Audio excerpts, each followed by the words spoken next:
कहानी शुरुआत होती है एक शांत चर्च के अंदर। अचानक एक अद्भुत मूर्ति प्रकट होती है। पादरी पास जाकर उसे देखता है तो उसकी रूह कांप जाती है। वह कोई मूर्ति नहीं बल्कि एक असली इंसान की लाश होती है। डर के मारे वह तुरंत पुलिस को बुलाता है। पुलिस जब जांच करती है तो पाती है कि शव पर कोई उंगलियों के निशान नहीं है, मगर उसके पैरों पर एक शब्द लिखा है, कलाकार, आर्टिस्ट। पुलिस प्रमुख यह देखकर चौंक उठता है क्योंकि यही नाम उस सीरियल किलर का था जिसे उसने 5 साल पहले गिरफ्तार किया था। वह हत्यारा 6 महिलाओं को मारकर उन्हें मूर्तियों का रूप दे चुका था और अब एक जैसे ही हत्या फिर से हो गई है, जबकि कलाकार तो जेल में बंद है। पुलिस को शक होता है कि कोई उसका तरीका कॉपी कर रहा है, इसीलिए वे सीधे जेल जाकर कलाकार से मिलने का फैसला करते हैं। जांच अधिकारी एमी जेल पहुंचते हैं, लेकिन बिना कुछ कहे ही कलाकार समझ जाता है कि एमी उसी नकलची के बारे में बात करने आया है। कलाकार मदद करने को तैयार हो जाता है, मगर एक शर्त पर कि उसका जेल का कमरा एक आर्ट स्टूडियो में बदल दिया जाए।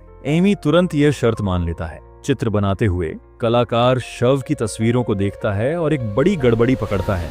शव के पंख असामान्य हैं। एमी वहां जाकर छानबीन करता है और पंखों में से एक पुराना नेल पॉलिश ब्रश निकालता है जो कई सालों पहले बंद हो चुका था। जब वह यह दिखाने फिर कलाकार के पास जाता है तो वह कहता है कि उसने भी कभी पंखों में सामान छिपाया था, लेकिन नेल पॉलिश ब्रश का मतलब उसे भी नहीं पता।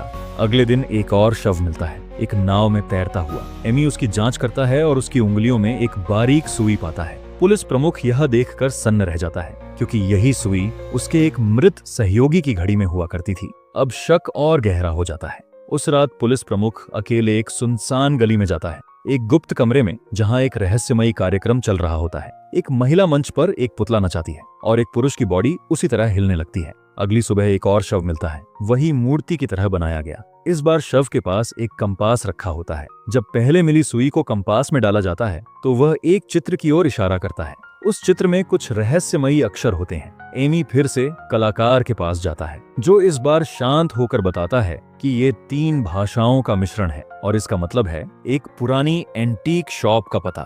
एमी वहां पहुंचता है और एक नकली कलाकृति के अलावा वहां से एक महिला की उंगली का फिंगरप्रिंट मिलता है, लेकिन जब वे उस महिला के घर जाते हैं तो वह एक सूखी लाश में बदल चुकी होती है। वहां पर रसायनों की गंध है और कलाकार द्वारा इस्तेमाल किया गया वही रसायन भी मिलता है। कमरे में एक फोटो होती है, कलाकार और उसकी माँ की। अब सच्चाई सामने आती है, यह लाश उसकी माँ की है जिसे वह वर्षों से शव संरक्षक प्रिजर्वेटिव के रूप में इस्तेमाल कर रहा था। सारी गुत्थी सुलझती है, असली हत्यारा कलाकार ही है जिसने जानबूझकर पुलिस को भ्रमित करने के लिए नकली सुराग छोड़े। जेल में लौटते ही एमी ने गुस्से में आर्टिस्ट से सामना किया और सख्त लहजे में कहा, पुलिस की सहनशीलता अब खत्म हो चुकी है। लेकिन आर्टिस्ट बिल्कुल शांत रहा। उसने कहा, मैं जानता हूँ हत्यारा कौन है और वो कहाँ मिलेगा, मगर उसकी एक शर्त थी, एमी को एक बार उसका मानव मॉडल बनना होगा। एमी ने चेतावनी दी, यह आखिरी मौका है, अगर कोई चाल चली तो सजाए मौत से बच नहीं पाएगा। इसके बाद आर्टिस्ट मूर्ति गढ़ते हुए अपने बचपन की कहानी बताने लगा। एक ऐसा बचपन जिसमें उसकी माँ ने कभी उसे पेंटिंग नहीं करने दी।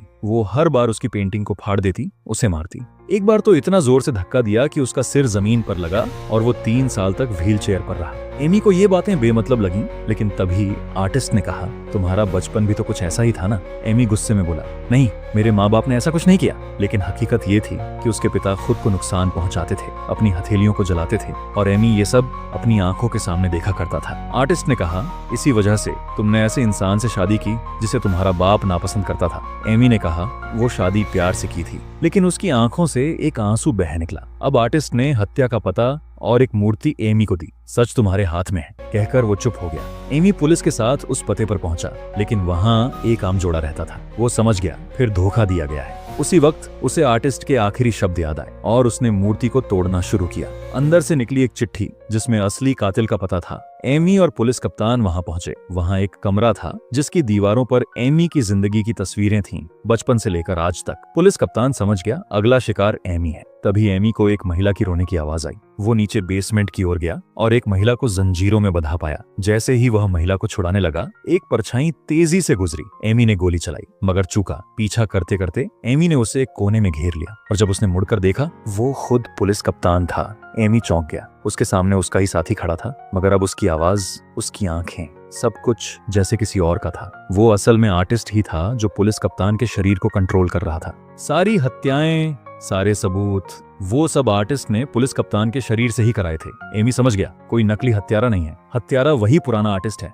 आखिरकार जब आर्टिस्ट पुलिस कप्तान के शरीर में एमी को मारने चला, एमी ने फौरन गोली चला दी। गोली लगते ही आर्टिस्ट का आत्मा वापस जेल में उसके असली शरीर में लौट आई और वहीं गिरकर मर गया। एमी हीरो बन गया, जिसने इतने बड़े हत्यारे को रोका। लेकिन किसी को ये यकीन न था कि उसका सामना आत्मा से हुआ। कुछ समय बाद पुलिस कप्तान की अंत्येष्टि में एमी डॉक्टर से मिला और वो समझ गया कि अब डॉक्टर भी आर्टिस्ट से ग्रसित है। डॉक्टर ने कहा, ये सब मैंने सिर्फ तुम्हारे लिए किया ताकि तुम पुलिस कप्तान बन सको, क्योंकि मैं तुमसे प्यार करता हूँ। एमी को याद आया, उसके पति कई रातों को उसे घूरते रहते थे और अब समझ आया कि वो भी उसी वक्त आर्टिस्ट से ग्रसित था। पर एमी ने पहले ही चाल चल दी थी। उसे पता था आर्टिस्ट पेंटिंग करते वक्त ब्रश को हिलाता है, तो उसने उसकी पेंसिल में जहर लगा दिया था। अंत में जब आर्टिस्ट की आत्मा वापस लौटी, उसने आईने में अपनी जुबान देखी। वो नीली पड़ चुकी थी और वहीं उसकी सांसें थम गईं। आर्टिस्ट हमेशा के लिए खत्म।